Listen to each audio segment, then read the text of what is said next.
Hey guys, thanks for checking out the video. Today I want to talk about traveling, eating on the go, a question that I get asked a bit, more like a statement that I hear from you guys, which is I was doing so great and then I had to travel for work, or I just got sick of prepping all my meals and it's more realistic for me to just grab things on the go and I'm not having healthy options, blah, blah, blah, blah, blah. Okay, so let's talk about it. I'm going to talk about 4 different things today. The first 3 are things that you've heard of before. The first 3 are things that might be boring to you, but they're important and they're good reminders, so I'm going to go over them. But the 4th one, stay tuned because the 4th one is probably something that you haven't considered yet. So, number 1 is to bring some food along. Okay, so a lot of times when we think about meal prep, we think about it as being this whole big massive things, right? You've seen those accounts on Instagram and somebody opens up their fridge and their whole fridge is stacked with all of their food for the entire week and it's all beautiful, right? That doesn't have to be what your meal prep looks like. You can meal prep at any degree that you want to, whatever works for you in your life. But another sort of side aspect to that is having stuff that you can just grab and take with you. So this also doesn't have to be something that takes much time, but can be something that can fill in the gaps or be a healthier option than when you're out and about. So one thing that I love to do is trail mix. I'll do my own. I'll make it for the kids, I'll make it for myself. I can vary the amounts of different things that I put in there for the kids and I make sure that I have things that don't have any added sugar to it. So, you can throw in some dried fruit a little bit or, some dark chocolate or something like that, but you can control the quality of these things. Whereas if you go and buy a bag somewhere of trail mix, I don't know if I've ever actually seen one that doesn't have additional added sugar besides just the sugar that would be, let's just say, in the dried fruit or something like that.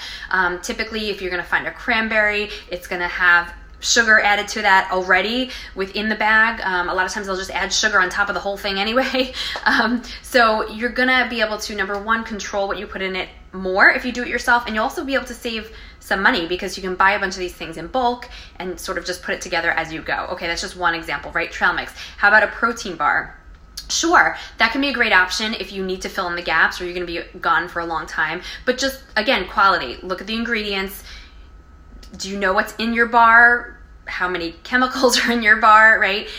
Is it actually a protein bar or is it a carb bar? Because a lot of times we grab a protein bar and there's actually more carbs in it than protein. That's not a protein bar, that's a carb bar, which can be fine, and that might be something that you actually want, post-workout or something like that. It might be something that you're actually looking for. But again, be intentional. If your idea is that you're grabbing a protein bar and you're actually onboarding more carbs than you were even aware of, it's just something to sort of pay attention to.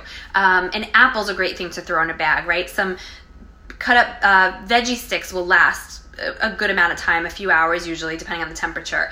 What else? An apple, along with the apple, you can do like one of those single serving packets of almond butter or something like that. That goes nicely together, right? So these are things that you can literally just grab and go so easy. You don't have to prep ahead of time, and at least you have an option. So that is the first thing that you can do when you're traveling or you're on the go or you're, out all day at work or something like that, is to grab some of those smaller things.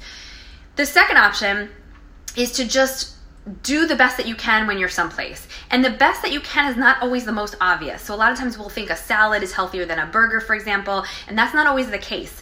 It depends on the type of salad dressing that they use, right? That's a big one. A lot of times, pretty much all the time, unless you know otherwise, those salad dressings are going to be filled with rancid, old oils, seed oils and things like that are no good. So, salad dressing on the side, just ask for olive oil and vinegar, something like that. Make sure you have some protein on top. The olive oil could be your healthy fat, so you've got like tons of veggies, protein, healthy fat. Most places that you go, you can opt for something like that, right? Or stick with, roasted vegetables, sauteed vegetables, again with the protein. Try to stick with things that are as close to what you find in nature as possible if you're out about and you're looking for the best option. Danielle's here. Hi, Danielle. Good morning. Okay, so number 1, you bring some stuff with you to sort of fill in the gaps. Option number 2, when you're out and about, you look for the best option that you have, right? You just make the best of what you got. Option number 3, screw it.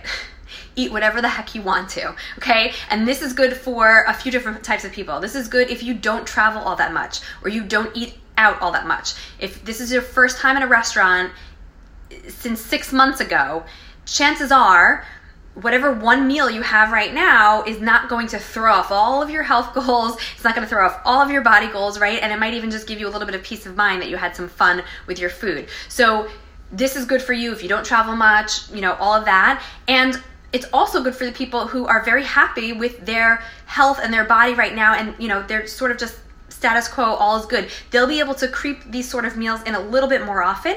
I do caution you that even if you're still feeling great, even if you're still happy with the way your body looks, there could be things going on behind the scenes with your health. So still important, I must say, you know, just to think about the things that you do most often. But again, if this is not what you do most often and you want to have whatever you want to have occasionally, that's another option, right? It doesn't always have to be the best, so to speak. Option number 4. Now, this option is going to be good for lots of people. Here's who it's not going to be good for, before I tell you what it is. People with a history of disordered eating, and people who tend to be a bit obsessive with things. You know, if this is you, if you take things a bit too far, where it actually could be something that could develop into disordered eating in the future. That's not going to be great for you. So you have to be really self-aware here. But for most of the rest of us, this is a really good option. You just can skip whatever meal or snack it is that you're out for. Let's say you are on a plane and they come around with, you know, I don't know what they have, chips or whatever, and you don't happen to have something along with you, and you're gonna be on the plane for a couple of hours, and yeah, you might be hungry, but there's really no great options for you right now. You can simply not eat. And I know that might sound crazy, but for as many times as I talk about that moderation, it's gotta go both ways, right? So if sometimes you were planning on having 3 meals in a day and you ended up having 4, you had some extra food, you had some fun food, whatever, right? It can go the other way too. This is all about energy balance. It's okay to be a little hungry and, you know, widen up that gap between when you ate last and when you're going to eat next, okay? Fasting actually has tremendous health benefits for us, and if there's no other really great options, you can wait until you've got a better option. Of course, this would not be the case if it's going to be, you know, super long before you get to your next meal or whatever, or if you're feeling lightheaded and, you know, you're having all kinds of symptoms and things. Of course, right? Use your head. I can't give you advice. I'm just talking about things that I would do myself, but that's an option as well. You could simply just not eat. And it's so funny because I've talked to many of my clients about this, and it's usually the same reaction. They're like, I never even thought about that, right? It was like, I thought about what's my best option here. I thought about how I should have brought food along. I thought about maybe I can just eat whatever I want, but I never thought about the fact that I could simply not eat because I don't like any of the options I have. And I could simply wait until I get home or until I have access to get to that grocery store or whatever, right? So just something else to consider. Again, if you're somebody who's overly restrictive or you've got a disordered eating pattern in the past that might come back, this is not for you, okay? Because this could be something that gets really tricky, like could be a very slippery slope. So be careful with this one, but if it seems to make sense for you, use it. Let me know what you think, all right? So if you're traveling, if you're on the go, if you're going on vacation,